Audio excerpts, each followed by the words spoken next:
Hello friends, જય શ્રી કૃષ્ણ. તો આજે આપણે બનાવીશું બાળકોને ભાવે એવા ચીઝ પાલક પનીર પરોઠા.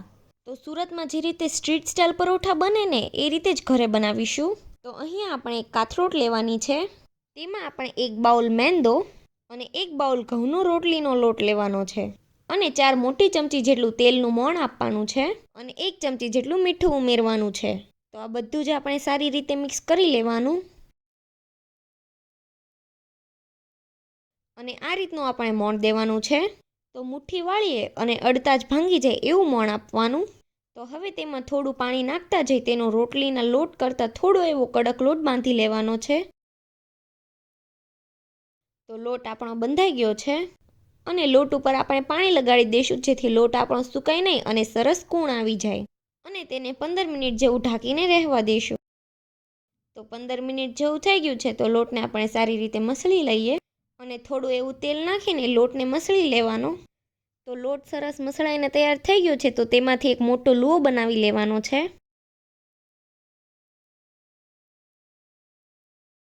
અને હવે આપણે એક બાઉલ લેવાનું છે અને તેમાં આપણે અડધા કપ જેટલી પાલક નાખવાની છે અને થોડા એવા લીલા ધાણા, થોડું એવું લીલું લસણ, અને જો તમે લસણ ન ખાતા હોય તો તેને સ્કીપ કરી દેજો. અને ચમચીના ચોથા ભાગ જેટલો ચાટ મસાલો, ચમચીના ચોથા ભાગ જેટલો સેન્ડવિચ મસાલો, સ્વાદ પ્રમાણે 2 ચપટી જેટલું મીઠું અને તીખાશ માટે આપણે મરચીની પેસ્ટ નાખવાની છે 1/4 ચમચી જેટલી. અને આ મરચી ખૂબ જ તીખી છે એટલે થોડું નાખ્યું છે અને જો તમારું મરચું મોળું હોય તો વધારે નાખવું.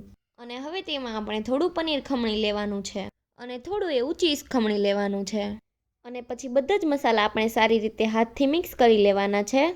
અને અહીંયા આપણે એક જ પરોઠાનું સ્ટફિંગ તૈયાર કર્યું છે. તો એક સાથે સ્ટફિંગ નહીં બનાવવાનું, આ રીતે એક પરોઠાનું સ્ટફિંગ બનાવીને એક પરોઠું બનાવી લેવાનું. તો મસાલો આપણો તૈયાર થઈ ગયો છે. તો થોડી વાર સાઈડમાં મૂકી દઈશું. તો લુઆ અને ઘઉંના લોટમાં ડસ્ટ કરીને તેને રોટલીની જેમ વણી લેવાનું છે.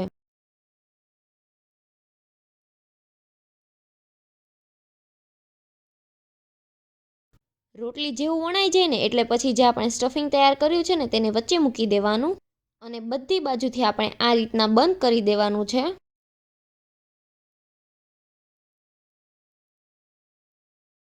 અને ઉપરથી આ રીતે જે વધારાનો લોટ હોય ને તેને કાઢી લેવાનો અને પછી આ રીતે પોચા હાથે દબાવી દેવાનું. તેના પર ફરીથી થોડો કોરો લોટ નાખીને તેને પોચા હાથેથી વણી લેવાનું. થોડી વાર હાથથી વણવું અને પછી પોચા હાથે વેલણેથી વણી લેવું અને ઊંધા ચીતું બંને સાઈડ વણવાનું, જેથી બે સાઈડ એક સરખું વણાઈ જાય.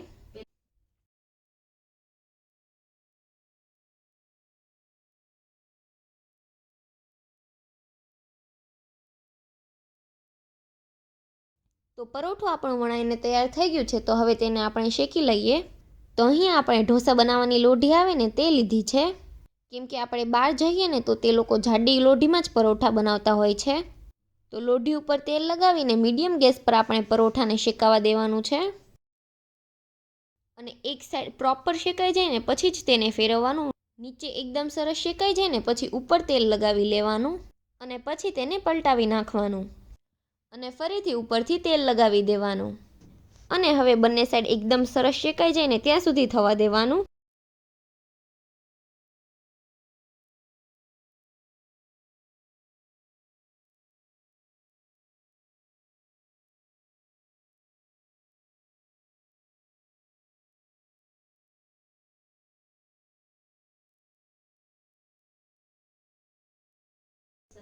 તો તમે જોઈ શકો છો કે આપણું પરોઠું એકદમ સરસ શેકાઈ ગયું છે અને ફૂલીને દડા જેવું થઈ ગયું છે.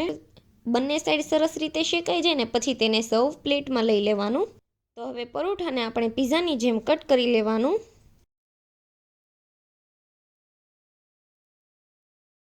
તો તમે જોઈ શકો છો કે આપણા પરોઠા બનીને તૈયાર થઈ ગયા છે અને ટેસ્ટમાં પણ એકદમ બહાર જેવા જ બન્યા છે.